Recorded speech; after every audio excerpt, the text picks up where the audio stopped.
नमस्कार मंडळी. तर आज आपण बघणार आहोत लसणाच्या पातीपासून तयार केलेले आयते. त्यासाठी आपल्याला काय काय साहित्य लागणार आहे, चला तर मग पाहूया. तर हे तांदूळ आहे, मी जवळपास 7 ते 8 तास हे पाण्यात भिजत घालून ठेवले.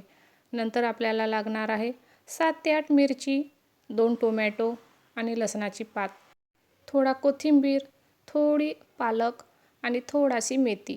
तर अशा प्रकारे सर्व साहित्य छान स्वच्छ धुवून घ्यायचं, कापून घ्यायचं आणि अशा प्रकारे तांदूळ टाकून आपल्याला छान बारीक करून घ्यायचं. तर हे मिश्रण आपल्याला छान मिक्सरला बारीक करून घ्यायचं आहे. तर अशा प्रकारे मी इथं सर्वच मिश्रण छान मिक्सरला बारीक करून घेतलं आहे. नंतर त्यामध्ये आपल्याला टाकायचं आहे काही मसाले.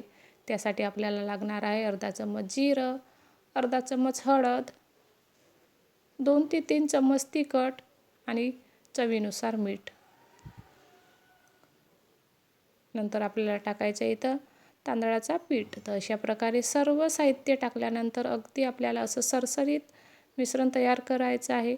आणि नंतर आपल्याला तवा गरम करून त्यावर थोडा तेल टाकून अशा प्रकारे आयते छान करून घ्यायचं आहे. अगदी मस्त खमंग आणि खुसखुशीत ते आयते तयार होतात आणि खायला तर मस्तच वाटतात.